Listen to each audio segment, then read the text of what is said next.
Hi అండి. ఈరోజు మన వీడియోలో ట్రెడిషనల్ రెసిపీ అండి. ఆనపకాయతో కమ్మని కూర ఎలా వండుకోవాలో చూపిస్తున్నాను. ఇలా గనక ఆనపకాయతో కూర వండుకుంటే చేపల కూరకు కూడా ఏమాత్రం తీసిపోదు, అంత బాగుంటుంది.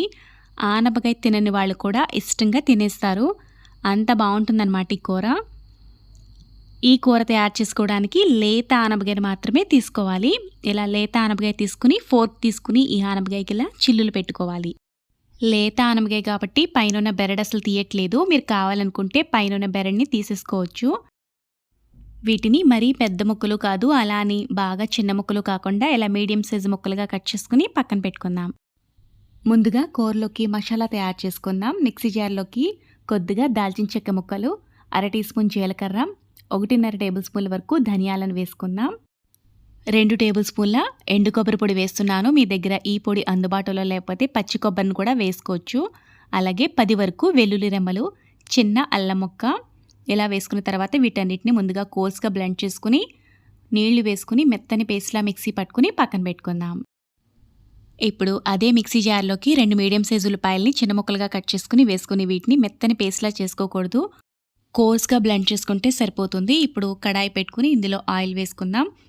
ఇందులోకి మనం ముందుగా కట్ చేసి పెట్టుకున్న ఆనపకాయ ముక్కల్ని దోరగా వేయించుకోవాలండి. ఇలా బాగా వేగిన ఆనపకాయ ముక్కల్ని తీసేసుకుందాం.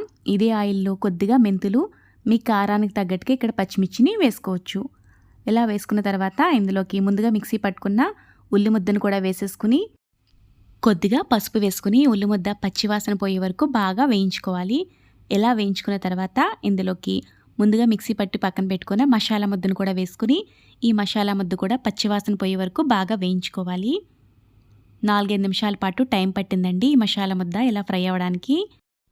ఇలా వేయించుకున్న తర్వాత ఇందులోకి ముందుగా వేయించుకుని పక్కన పెట్టుకున్న ఆనపకాయ ముక్కల్ని, అలాగే రుచికి సరిపడా ఉప్పు, కారం కూడా వేసేసుకుందాం. ఒకసారి అంతా కలిసేలా బాగా ఇలా కలుపుకోవాలి. ఇలా కలుపుకున్న తర్వాత సన్నటి సెగ మీద 5-6 నిమిషాల పాటు ఈ ఆనపకాయ ముక్కల్ని మగ్గించుకోవాలి. 5 నిమిషాల తర్వాత మూత తీసుకుని ఒకసారి అంతా కలిసేలా బాగా కలుపుకోవాలి. ఇప్పుడు మసాలా ముద్ద, అలాగే ఉప్పు, కారం ఇవన్నీ మన ఆనపకాయ ముక్కలకి బాగా పడతాయి. మనం హోల్స్ పెట్టాం కదా, చక్కగా ఆనపకాయ ముక్క అంతా ఈ మసాలా అంతా పట్టి తినేటప్పుడు చాలా రుచిగా ఉంటాయి ఈ ఆనపకాయ ముక్కలు. మీ పులుపుకి తగ్గట్టుగా ఇందులో చింతపండు రసాన్ని వేసుకోవాలి. కొంచెం పులుపు ఎక్కువ తినేవాళ్ళైతే కొంచెం ఎక్కువ, తక్కువగా కావాలనుకుంటే కొంచెం తక్కువగా వేసుకున్నా బాగుంటుంది. ఇలా ఒకసారి అంతా కలిసేలా బాగా కలుపుకొని కావాలంటే ఇక్కడ మీరు నీళ్లు వేసుకోవచ్చు. నాకు ఇక్కడ కొంచెం తక్కువగా అనిపిస్తే కొంచెం నీళ్లు వేసుకుంటున్నాను. మరీ ఎక్కువగా కూడా నీళ్లు వేసుకోక్కర్లేదు. ఆల్రెడీ మనకి ఆనపకాయ ముక్కలు కూడా చక్కగా మగ్గిపోయాయి కాబట్టి ఎక్కువ వాటర్ అయితే వేయక్కర్లేదు. ఇక్కడ కర్రీ అయితే మనకి రెడీ అయిపోయిందండి. 5-6 నిమిషాలు ఉడికించుకుంటే ఇలా రెడీ అయిపోయింది. స్టవ్ ఆఫ్ చేసేసుకుందాం. లాస్ట్లో సన్నగా తురుముకున్న కొత్తిమీరను వేసుకుంటే సరిపోతుంది. ఈ కూర అన్నంలో చాలా రుచిగా ఉంటుంది. తప్పకుండా అయితే ఒకసారి ట్రై చేసి మీకు ఎలా వచ్చిందో కామెంట్ చేయండి. ఈ వీడియో కనుక మీకు నచ్చితే లైక్ చేసి ఇలాంటి మరిన్ని వీడియోల కోసం కొత్తగా చూసే వాళ్ళైతే ఛానల్ని సబ్స్క్రైబ్ చేసుకోండి. Thank you for watching friends.